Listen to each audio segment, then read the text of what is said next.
వరంగల్ నిర్మిస్తున్న అతిపెద్ద 24 అంతస్తుల ప్రభుత్వ ఆసుపత్రి పనులను పశ్చిమ ఎమ్మెల్యే నాయని రాజేందర్ రెడ్డి పరిశీలించారు. అనంతరం మాట్లాడుతూ ఆసుపత్రి పనులు త్వరలో పూర్తి దశకు చేరుకున్నాయని తెలిపారు. మరో 3 నెలల్లో పనులు పూర్తి చేసి ప్రజలకు అందుబాటులోకి తేవాలని కాంట్రాక్టర్లను ఆదేశించినట్లు చెప్పారు. వరంగల్ ఆసుపత్రి చుట్టుపక్కల జిల్లాలకే కాకుండా ఇతర రాష్ట్రాలకు కూడా గుండెకాయ లాంటిదని అన్నారు.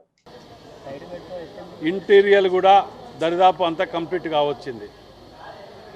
ఇక మిషనరీ ఒకటి ఇవన్నీ కూడా త్వరలోనే వస్తున్నాయి.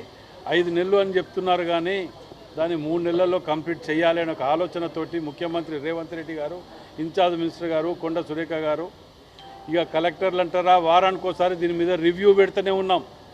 కలెక్టర్ గారి ఆధ్వర్యంలో వీటిని ఫాలోఅప్ చేయడానికి పర్సూ చేసుకుంటా డిఎంఎండ్హెచ్ఓ గారు, ఎంజిఎం సూపరింటెండెంట్ గారు, వీళ్ళందరూ అధికారులు, ఇక్కడ ఉన్న ఎల్ఎన్టీ కంపెనీ వాళ్ళు, వీళ్ళందరూ కూడా కలిసి టీం వర్క్గా త్వరలో కంప్లీట్ చేయాలనే ఆలోచనతోటి ముందుకు వెళ్తున్నాం.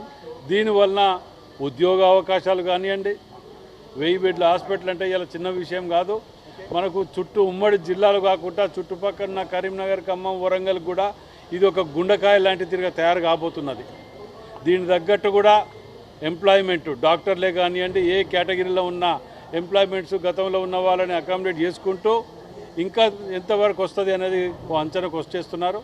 అది రాగానే ఏవి చిన్న వర్కర్స్ ఉండే మాత్రం అవి లోకల్ వాళ్ళకి వేయాలని చెప్పి కూడా మేము అడగటం జరిగింది.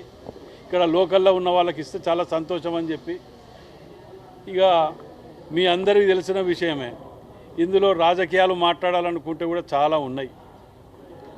వాళ్ళు ఏదన్నా మంచి పని చేసినారు గతంలో అని అంటే మనం చూసినాం. ఇవాళ ఇది చరిత్రలో మిగిలిపోయినటువంటి సెంటర్ జైలు ఉండే. యుద్ధ ప్రతిగమ మీద రాత్రికి రాత్రి షెడ్లు కట్టి పోలీసును పెట్టి కూలగొట్టిన సందర్భం చూసినాం.